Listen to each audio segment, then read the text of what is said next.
द्रव्य की अवस्था पर ताप और दाब का प्रभाव, यानी द्रव्य की अवस्था पर ताप और दाब का क्या प्रभाव होता है, आज हम इस बिंदु के बारे में अध्ययन करेंगे। सर्वप्रथम हमारा बिंदु ये जानने को समझ सकता है कि किस प्रकार हम एक वस्तु को दूसरी वस्तु में बदल सकते हैं। जैसे कि हमारे घरों में रखा गया पानी का गिलास जब सामान्य टेम्परेचर पे होता है तो वो द्रव अवस्था में पाया जाता है, लेकिन जैसे जैसे हम उसका टेम्परेचर कम करने के लिए उसे फ्रीज में रख देते हैं तो फ्रीज में रखने पर टेम्परेचर घट जाता है और उसके कारण वह ठोस अवस्था में परिवर्तित हो जाता है, अर्थात पानी बर्फ में परिवर्तित हो जाता है।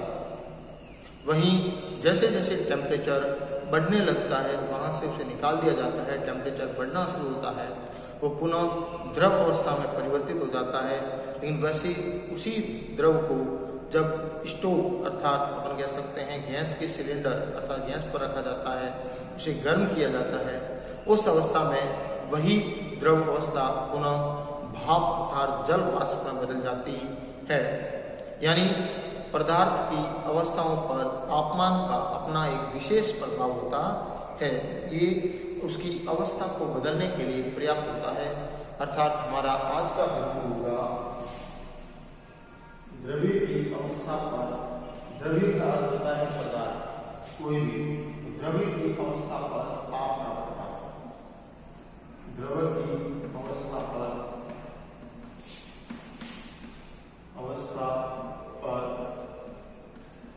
ताप का प्रभाव। अब हम केवल ताप के प्रभाव का अध्ययन करेंगे। तो सर्वप्रथम ताप के अध्ययन को समझने हेतु हमें कुछ दो बिंदुओं का बारे में ध्यान रखना चाहिए।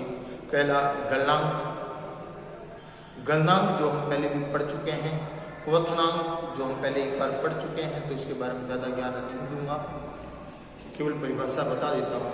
वह ताप जिस पर किसी वस्तु को गर्म करने पर वह ठोस से द्रव में परिवर्तित हो जाती है, उस ताप को उसका गलनांक कहा जाता है। वह ताप जिस पर कोई वस्तु द्रव से वाष्प अर्थात भाप में परिवर्तित हो जाती है, उसे उसका क्वथनांक कहा जाता है और ये उसके ताप पर निर्भर करता है। एक उदाहरण के तौर पर हम इस प्रयोग को समझ सकते हैं। हम सर्वप्रथम एक 3 पाई स्टैंड लेकर उसके ऊपर पानी को गर्म करने के लिए रखें।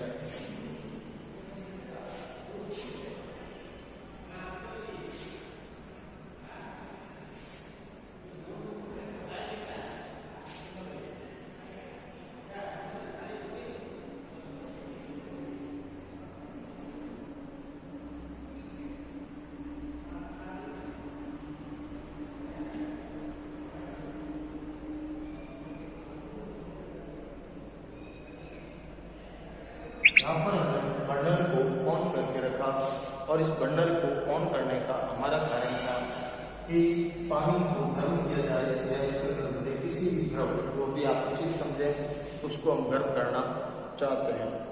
तो सर्वप्रथम हम उसके अंदर एक बर्फ का टुकड़ा रखते हैं, अर्थात ठोस अवस्था में किसको रखते हैं, बर्फ के टुकड़े को।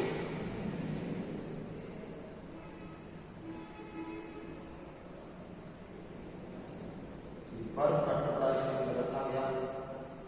अब इसको पूर्ण रूप से मैं बंद करता हूं और इसके अंदर बिल्कुल ही अपन कह सकते हैं प्रयोगशाला तापमापी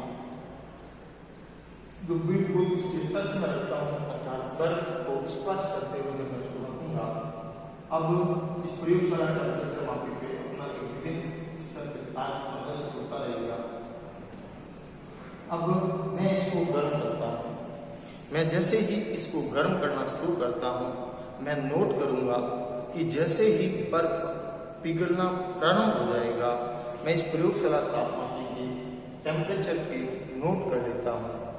तो मैं देखता हूं कि इसका जो टेम्परेचर है वो लगभग 25 के आसपास है और उस अवस्था में ये द्रव अवस्था में परिवर्तित हो चुका है। तो वह टेम्परेचर मान्य नहीं है। मुझे वो टेम्परेचर चाहिए जब वो गलना प्रारंभ हो रहा था, अर्थात पिघलना प्रारंभ हो रहा था। तो इस स्थितियों को समझते हुए जब मैं इस प्रयोग को आगे बढ़ाऊंगा तो इसके बारे में ठोस के तापमान को जब गर्म किया जाता है, तो ऐसा क्यों होता है क्योंकि जब ठोस वस्तु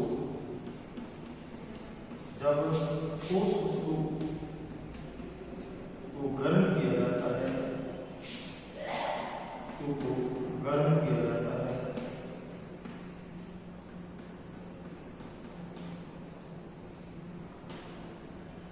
जब ठोस वस्तु को गर्म किया जाता है तो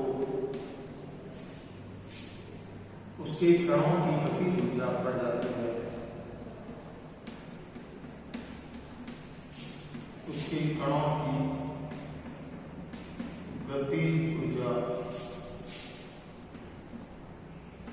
कणों की गतिज ऊर्जा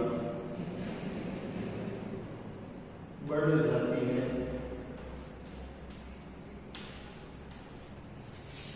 उसके जो कण हैं उनकी जो गतिज ऊर्जा है वो बढ़ जाती है और गतिज ऊर्जा बढ़ने पर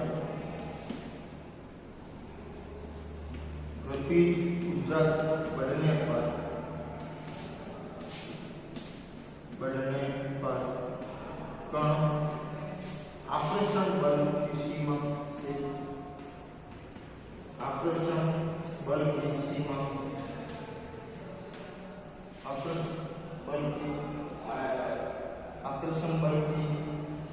सीमा पार कर जाते हैं। कण आकर्षण बल की सीमा को पार कर जाते हैं। सीमा को पार कर जाते हैं जिससे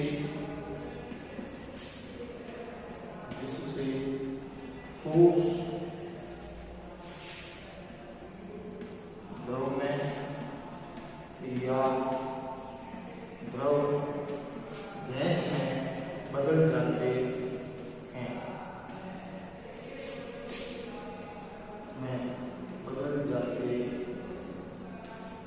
अब इस प्रयोग को करने हेतु आप अपने घरों पर सामान्यतः जब चाय बनाते हैं उस समय भी इस प्रयोग को देख सकते हैं। जब हम चाय बनाते हैं तो पानी को जब गर्म करने के लिए रखा जाता है उसको बहुत ध्यान से देखिए। जब आप देखेंगे कि स्टार्ट के प्रारंभ में जब आपने उस जल को ऊपर रखा था तो उसके अंदर किसी भी प्रकार की कोई हलचल नहीं थी, अर्थात पदार्थ के कणों का तापमान उसकी गतिज ऊर्जा से कई गुना कम था। जैसे जैसे वह गर्म होता गया उसके अंदर पानी की कुछ बूंदें गति करना प्रारंभ करेगी, अर्थात उसका तापमान उसके गलनांक अर्थात की तरह क्वथनांक यानी जिसमें वो द्रव है वो भाप में बदलना प्रारंभ होगा, यानी क्वथनांक की ओर आगे बढ़ रहा है। अब आप उसे जैसे ही और गर्म हो जाएगा वो धीरे धीरे पानी उबलना शुरू हो जाएगा। आप देखेंगे कि किनारों से पानी की बूंदें ऊपर की तरफ उठती है और बीच में ये फिर इस प्रकार गति करती रहती है, यानी किनारों से बीच की ओर इस प्रकार ये गति चलती रहती है और फिर बीच में से किनारों की ओर गति चलती रहती है। ये तापमान के परिवर्तन के कारण संभव होता है और इसी तापमान के परिवर्तन के कारण ठोस वस्तुएं द्रव में परिवर्तित हो जाती है और द्रव वस्तुएं गैस में परिवर्तित हो जाती है। इसीलिए इसे द्रव्य की अवस्था पर ताप के प्रभाव के रूप में जाना जाता है। ये गतिज ऊर्जा में वृद्धि होने के कारण कण बहुत ही तेजी से कंपन करते हैं, यानी जब उनके अंदर हलचल होना शुरू हो जाती है वो हलचल धीरे धीरे बढ़ जाती है और हलचल बढ़ने पर वो अपने आकर्षण बल को तोड़ जाती है। यानी पहले धीरे धीरे हलचल होगी, फिर वो हलचल जब कण का तापमान बढ़ता जाएगा तो हलचल बढ़ती जाएगी और एक बार वो इतनी स्पीड से बढ़ेगी कि वो अपने आकर्षण बल से दूर चली जाएगी और फिर उसे पुनः खींचना संभव नहीं हो पाएगा। इस स्थिति में ठोस द्रव में परिवर्तित हो जाती है। हम इस अपने नियत स्थान को छोड़ने पर एक ऐसी अवस्था भी आएगी कि ठोस द्रव में बदल जाएंगे और द्रव है वो भाप में बदल जाता है।